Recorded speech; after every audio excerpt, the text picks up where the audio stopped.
মায়েদের বলবো 500,000 থেকে আওয়াজ তুলুন। 500,000 পরে হবে। সমস্ত শিক্ষা প্রতিষ্ঠানে পর্যাপ্ত পরিমাণে রেশিও মেনটেন করে ছাত্রের অনুপাতে শিক্ষক নিয়োগ করতে হবে। এই আওয়াজ আমাদের প্রত্যেককে তুলতে হবে। অন্যথায় আপনার আমার অর্থের অভাবের ফলে আমরা সরকারি শিক্ষা প্রতিষ্ঠানে আপনার আমার বাড়ির বাচ্চাদেরকে পাঠাচ্ছি, এখানে শিক্ষা অর্জন তো দূরের কথা, এখান থেকে তার ভবিষ্যৎকে ধ্বংস করতে এখানে পাঠাচ্ছি। এরা কিন্তু বড় হলে আপনাকে আমাকে কিন্তু ক্ষমা করবে না। এখন থেকে আওয়াজ তুলতে হবে। শিক্ষকরা, হবু শিক্ষকরা কলকাতার রাজপথে আন্দোলন করছে। তারা বলছে আমরা পড়াতে চাই। মমতা ব্যানার্জি দলেরা এত দুর্নীতি করেছে, তাদের জন্য আসতে পারছে না। আর আমাদের সন্তানগুলো শিক্ষকের অভাবে মূর্খ হয়ে বাড়ি ফিরছে। এটা হতে দেওয়া যাবে না। আমাদেরকে আওয়াজ তুলতে হবে যে অবিলম্বে শিক্ষা প্রতিষ্ঠানে শিক্ষক ছাত্র রেশিও মেনটেন করে শিক্ষককে পাঠাতে হবে। এই আওয়াজ আমাদেরকে তুলতে হবে। আমি আওয়াজ তুলতে বলবো মায়েদেরকে। 500,000 পরে হবে। ব্লক হসপিটালগুলো যাতে উন্নত মানের হয়, ব্লক হসপিটালেতে গিয়েই যাতে সমস্ত রকম চিকিৎসা পরিষেবা পাওয়া যায়, তার আওয়াজ তুলতে হবে। আর এই 500,000 পরে হবে। আমাদের বিশ্বজিৎ দা বললেন, আমাদের কুতুব ভাই বলেছেন। আমি ব্যাখ্যাটা একটু ভালো করে দিই আপনাদেরকে। আমি দেখছি তো, যখনই আমরা বিধানসভার মধ্যে কথা বলছি হসপিটাল নতুন তৈরি করতে হবে, ডক্টর দিতে হবে, বেড দিতে হবে, মেডিসিন দিতে হবে, ঔষধ দিতে হবে, তখনই বলছে তো লক্ষ্মীর ভান্ডার দিচ্ছি। বিধানসভার বাইরে যখনই বলছি স্কুলের টিচার দিতে হবে, চক দিতে হবে, ডাস্টার দিতে হবে, কম্পিউটার দিতে হবে, তখনই কি বলছে লক্ষ্মীর ভান্ডার দিচ্ছি। যখন বলছি নতুন বাস রুট করতে হবে, এলাকার ডেভেলপমেন্ট করতে হবে, কৃষকদের জন্য এই প্রকল্প আনতে হবে, তখনই বলছে লক্ষ্মীর ভান্ডার দিচ্ছি। যখনই বলছে আমি বললাম না, বলছি চাকরি চুরি হচ্ছে কেন, বলছে লক্ষ্মীর ভান্ডার দিচ্ছি। যাই প্রশ্ন করি কেন লক্ষ্মীর ভান্ডার দিচ্ছি বলে মায়েদেরকে এনে সামনে ঢাল হিসাবে দাঁড় করিয়ে দিচ্ছে। আরে কি দিচ্ছ মায়েদেরকে? আমাদের বক্তব্য 500,000 নয়, মায়েদের হাতে কাজ দিতে হবে। প্রোডাক্টিভ ওয়েতে আমরা চলতে চাই, মায়েদের হাতে কাজ দিতে হবে। মায়েরা বাড়ির আশপাশে থেকে এমন কাজ করবে মাস গেলে যাতে 5,000-এর আশপাশে ইনকাম করে, তার ব্যবস্থা সরকারকে করতে হবে। এই দাবি আমরা তুলছি। আগামী দিনে যদি আমাদেরকে আপনারা সুযোগ দেন, দায়িত্ব নিয়ে আপনাদের বলতে পারি, সেই ব্যবস্থা আমরা করে দেব যে বাড়ির আশপাশে থেকে মায়েরা মাস গেলে যাতে 5,000 ইনকাম করে, তার ব্যবস্থার জন্য আমরা পলিসি নিয়ে আসবো। এই রাজ্য সরকারের আমলে, এই মমতা ব্যানার্জির আমলে সবথেকে বেশি দেবত্ব সম্পত্তি এবং ওয়াকফ সম্পত্তি নিয়ে দুর্নীতি হয়েছে। আমরা যখনই বলি যে দেবত্ব সম্পত্তিটা হস্তান্তরযোগ্য নয়, এই সম্পত্তিটা বিক্রি করা যায় না, এটা হিন্দু সমাজের পূর্বপুরুষেরা ধর্মের নামে বা মন্দিরের নামে বা ধর্মস্থানের নামে উৎসর্গ করে গিয়েছে, এটাকে আপনারা বিক্রি করতে পারবেন না, এটা হস্তান্তরযোগ্য নয়। যেগুলো বিক্রি হচ্ছে তার যখনই বিরোধিতা করি, তখন নওশাদ সিদ্দিকীরা মুসলমানদের দল হয়ে যায়, আইএসএফ তখন মুসলমানদের দল হয়ে যায়। আমরা যখন ওয়াকফ প্রপার্টির কথা বলি, মুসলিম সমাজের পূর্বপুরুষেরা ধর্মের জন্য, মসজিদের জন্য, মাদ্রাসার জন্য যে সম্পত্তি উৎসর্গ করে গিয়েছিল, যেটা হস্তান্তরযোগ্য নয়, কেন বিক্রি হয়ে যাচ্ছে, এটাকে উদ্ধার করতে হবে। একথা যখনই বলি, নওশাদ সিদ্দিকীরা তখন বিজেপির দালাল হয়ে যায় বা আইএসএফ তখন বিজেপি দালাল হয়ে যায়। আমি যখন দেবত্ব সম্পত্তি যখন উদ্ধারের কথা বললে মুসলমানদের দল, আর ওয়াকফ সম্পত্তি উদ্ধারের কথা বললে বিজেপি দালাল। যাবো কোথায়? মা আপনার হাতে 500,000 দিচ্ছে, আপনার ছেলে বাচ্চাটা এখানে এসে যে কি শিক্ষা অর্জন করছে আপনার একবারের জন্য দেখেছেন? আজকে কি বার? রবিবার, সোমবার, কালকে স্কুল খোলা থাকবে, কোনো তো স্পেশাল ছুটি নাই। তো আগামী কাল যদি আমি ভুল কথা বলি, এসে এখানে হাতে নাতে প্রমাণ করে যাবেন। এই শিক্ষা প্রতিষ্ঠানে যদি 300 বাচ্চা থাকে, 3টে দেখবেন টিচার আছে। যদি আমি ভুল বলি, হাতে নাতে প্রমাণ করে যাবেন। সর্বোচ্চ 5টা টিচার পাবেন এখানে। 300-400 বাচ্চা আছে। যেই তালা খুলছে, সেই ঘন্টা বাজাচ্ছে, সেই মিড ডে মিলের রোল কল করছে, সেই পড়াচ্ছে। কি পড়ানো হবে ভাই? ফলে কি হচ্ছে? আপনার হাতে তো 500,000 দিয়ে দিচ্ছে, আপনার ছেলের ভবিষ্যৎটা এখান থেকে ধ্বংস হয়ে যাচ্ছে। এই করতে করতে টিচার থাকবে না, এরপরে আপনারা শিক্ষক নিয়োগ তারা করছে না। আপনার ছেলে এখানে এসে কি হচ্ছে, যেখানে বুনিয়াদী শিক্ষা যেখান থেকে অর্জন করে সেখানেই শেষ হয়ে যাচ্ছে। আপনি যদি বিশ্বাস আমার কথা না করে, না হয় হাতে নাতে প্রমাণের বলবো।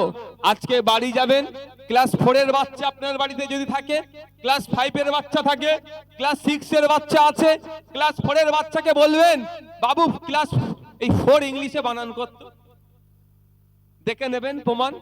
ক্লাস 6 এর 5 এর বাচ্চাকে বলবেন, অঙ্কর বইটা খুলে দিয়ে বলবেন, গণিতের বইটা, বাবু এই অঙ্কটা করে দেখাতো।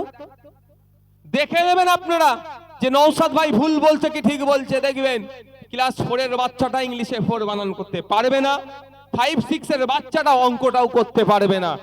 এটা কি করে রেখেছে জানেন? এটা শুধু লঙ্গরখানাই বানিয়ে দিয়েছে।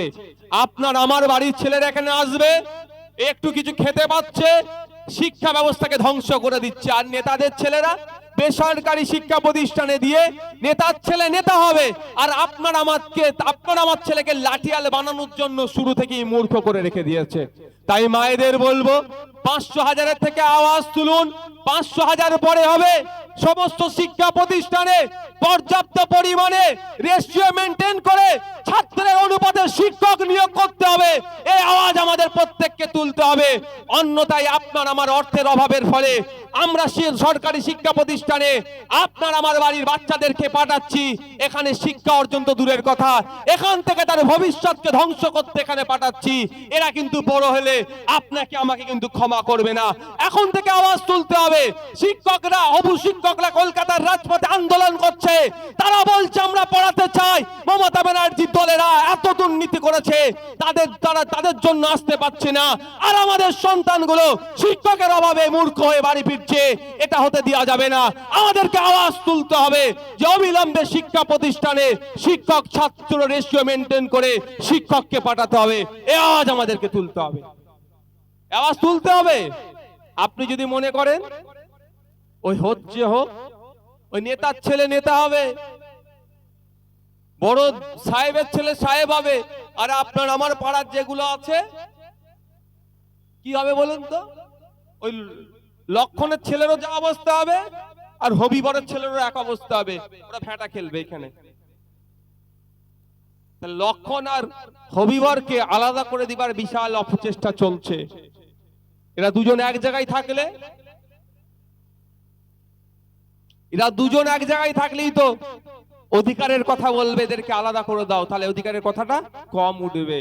আমি অনুরোধ করব আপনাদের কাছে, দেখবেন, প্রমাণ দিয়ে দেবেন। আপনাদের এখানকার লোকাল হসপিটাল কোথায়? গেলে চিকিৎসা পরিষেবা পান না, আপনাকে বারাসাতে ট্রান্সফার করে দেয়। রেফার কোথায় করে? বারাসাতে গেলেও পান না, কোথায় যেতে হয়? কলকাতা গিয়ে কি বেড পান? 30,000 40,000 টাকা দিয়ে বেড নিতে হচ্ছে। মায়েদের বলবো, আপনাকে 500 টাকা বা 1000 টাকা মাসে দিচ্ছে, বছর গেলে 12,000 পাচ্ছেন, নাহলে 6,000 পাচ্ছেন, এর বেশি তো কিছু নয়।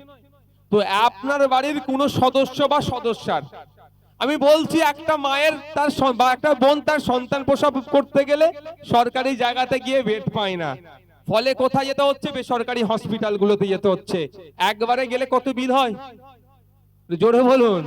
প্যাকেজ 25 থেকে 30,000 টাকা নেয়, আর মাকে মাস গেলে কত দিচ্ছে? 500 নালে 1000, বছর গেলে 6,000 বা 12,000। আর একবার চিকিৎসা পরিষেবা নিতে গেলে ন্যূনতম 5-7 হাজার টাকার বিল হয়েই যায়। সন্তান প্রসবের হলে তো একটা প্যাকেজ আছে 25,000, 30,000, 20,000, যে যেমন ভাবে নেয়। তাহলে বলুন, আপনার হাতে 6,000 ধরাচ্ছে, আপনার হাতে বছর গেলে 12,000 ধরাচ্ছে, আর আপনার বাড়ির কারো অসুস্থ হয়ে গেলে তাকে অর্থ দিয়ে চিকিৎসা পরিষেবা নিতে হচ্ছে। কিন্তু বিনামূল্যে চিকিৎসা পরিষেবা আমরা পেতে পারি, আমাদের হকের মধ্যে পড়ে। রাষ্ট্রের দায়িত্ব, আমি অসুস্থ, আমাকে চিকিৎসা পরিষেবা বিনামূল্যে দিতে হবে, এটা আমাদের অধিকার। আমরা জানতে পারি না বলে আজকে আমাদের এই দুর্দিন দেখতে হচ্ছে। আমি আওয়াজ তুলতে বলবো মায়েদেরকে, 500,000 পরে হবে। ব্লক হসপিটাল গুলো যাতে উন্নত মানের হয়, ব্লক হসপিটালেতে গিয়েই যাতে সমস্ত রকম চিকিৎসা পরিষেবা পাওয়া যায়, তার আওয়াজ তুলতে হবে। আর এই 500,000 পরে হবে। আমাদের বিশ্বজিৎ দা বললেন, আমাদের কুতুব ভাই বলেছেন, আমি ব্যাখ্যাটা একটু ভালো করে দিই আপনাদেরকে। আমি দেখছি তো, যখনই আমরা বিধানসভার মধ্যে কথা বলছি, হসপিটাল নতুন তৈরি করতে হবে, ডক্টর দিতে হবে, বেড দিতে হবে, মেডিসিন দিতে হবে, ঔষধ দিতে হবে, তখনই বলছে তো লক্ষ্মীর ভান্ডার দিচ্ছি। বিধানসভার বাইরে যখনই বলছি স্কুলের টিচার দিতে হবে, চক দিতে হবে, ডাস্টার দিতে হবে, কম্পিউটার দিতে হবে, তখনই কি বলছে? লক্ষ্মীর ভান্ডার দিচ্ছি। যখন বলছি নতুন বাস রুট করতে হবে, এলাকার ডেভেলপমেন্ট করতে হবে, কৃষকদের জন্য এই প্রকল্প আনতে হবে, তখনই বলছে লক্ষ্মীর ভান্ডার দিচ্ছি। যখনই বলছে আমি বললাম না, বলছি চাকরি চুরি হচ্ছে কেন, বলছে লক্ষ্মীর ভান্ডার দিচ্ছি। যাই প্রশ্ন করি কেন, লক্ষ্মীর ভান্ডার দিচ্ছি বলে মায়েদেরকে এনে সামনে ঢাল হিসাবে দাঁড় করিয়ে দিচ্ছে। আরে কি দিচ্ছ মায়েদেরকে? আমাদের বক্তব্য 500,000 নয়, মায়েদের হাতে কাজ দিতে হবে। প্রোডাক্টিভ ওয়েতে আমরা চলতে চাই, মায়েদের হাতে কাজ দিতে হবে। মায়েরা বাড়ির আশপাশে থেকে এমন কাজ করবে, মাস গেলে যাতে 5,000-এর আশপাশে ইনকাম করে, তার ব্যবস্থা সরকারকে করতে হবে। এই দাবি আমরা তুলছি। আগামী দিনে যদি আমাদেরকে আপনারা সুযোগ দেন, দায়িত্ব নিয়ে আপনাদের বলতে পারি, সেই ব্যবস্থা আমরা করে দেব যে বাড়ির আশপাশে থেকে মায়েরা মাস গেলে যাতে 5,000 ইনকাম করে, তার ব্যবস্থার জন্য আমরা পলিসি নিয়ে আসবো। এ কথা বলি বলি আমাদের উপরে রাগ হয়ে যায়। আমরা যখন বলি, এ তো আমাদের যেখানে এই রাস্তার উপরে মন্দির আছে, তো খোঁজ নিলে দেখা যাবে মন্দিরের হিন্দু সমাজের পূর্বপুরুষেরা মন্দিরের জন্য, ধর্মের জন্য সম্পত্তি উৎসর্গ করে গিয়েছিল। এই মন্দিরের আছে কি বলতে পারবো না, কিন্তু বিভিন্ন সময় আছে, যেটা দেখভালের জন্য সেবায়েত রাখা হয়, যেটাকে আমরা দেবত্ব সম্পত্তি বলি। ঠিক একইভাবে মুসলিম সমাজের পূর্বপুরুষেরা মন্দির, মসজিদ, মাদ্রাসা, ধর্মের জন্য সম্পত্তি উৎসর্গ করে গিয়েছিল, যেটাকে আমরা ওয়াকাফ প্রপার্টি বলি, যার দেখভালের জন্য মোতোয়াল্লি থাকে। ঘটনাচক্রে এই রাজ্য সরকারের আমলে, এই মমতা ব্যানার্জির আমলে সবথেকে বেশি দেবত্ব সম্পত্তি এবং ওয়াকাফ সম্পত্তি নিয়ে দুর্নীতি হয়েছে। আমরা যখনই বলি যে দেবত্ব সম্পত্তিটা হস্তান্তরযোগ্য নয়, এই সম্পত্তিটা বিক্রি করা যায় না, এটা হিন্দু সমাজের পূর্বপুরুষেরা ধর্মের নামে বা মন্দিরের নামে বা ধর্মস্থানের নামে উৎসর্গ করে গিয়েছে, এটাকে আপনারা বিক্রি করতে পারবেন না, এটা হস্তান্তরযোগ্য নয়। যেগুলো বিক্রি হচ্ছে তার যখনই বিরোধিতা করি, তখন নওশাদ সিদ্দিকীরা মুসলমানদের দল হয়ে যায়, আইএসএফ তখন মুসলমানদের দল হয়ে যায়। আমরা যখন ওয়াকাফ প্রপার্টির কথা বলি, মুসলিম সমাজের পূর্বপুরুষেরা ধর্মের জন্য, মসজিদের জন্য, মাদ্রাসার জন্য যে সম্পত্তি উৎসর্গ করে গিয়েছিল, যেটা হস্তান্তরযোগ্য নয়, কেন বিক্রি হয়ে যাচ্ছে, এটাকে উদ্ধার করতে হবে। একথা যখনই বলি, নওশাদ সিদ্দিকীরা তখন বিজেপির দালাল হয়ে যায় বা আইএসএফ তখন বিজেপির দালাল হয়ে যায়। আমি যখন দেবত্ব সম্পত্তি যখন উদ্ধারের কথা বললে মুসলমানদের দল, আর ওয়াকাফ সম্পত্তি উদ্ধারের কথা বললে বিজেপির দালাল, যাব কোথায়? চৌপড়াতে আপনারা দেখেছিলেন কিভাবে আদিবাসী সমাজের উপরে আক্রমণ নামিয়েছিল, মারধর করে বাড়ি ঘর জ্বালিয়ে দিয়েছিল, খাবার কিছু ছিল না, পরনের কাপড়টুকু ছাড়া আর অন্য কিছু ছিল না। যখন সেখানে চলে গিয়েছিলাম, কোন ধর্মের মানুষ আমার দেখার প্রয়োজন ছিল না, তারা ক্ষতিগ্রস্ত ছিল, তার পাশে চলে গিয়েছিলাম। আনিসের বাড়ি পৌঁছে গিয়েছিলাম, আনিসকে যেভাবে হত্যা করলো রাষ্ট্রীয় মদতে, তার পিতা, তার পরিবার আতঙ্কিত ছিল, তার পাশে দাঁড়িয়েছিলাম। এটা ইন্ডিয়ান সেকুলার ফ্রন্টের কালচারের মধ্যে পড়ে, ইন্ডিয়ান সেকুলার ফ্রন্টের লক্ষ্য উদ্দেশ্যের মধ্যে পড়ে। জাত ধর্ম বর্ণকে প্রমোট করার জন্য রাজনীতির ময়দানে ইন্ডিয়ান সেকুলার ফ্রন্ট আসেনি, মানুষের অধিকারকে সুনিশ্চিত করার জন্য রাজনীতির ময়দানে এসেছে।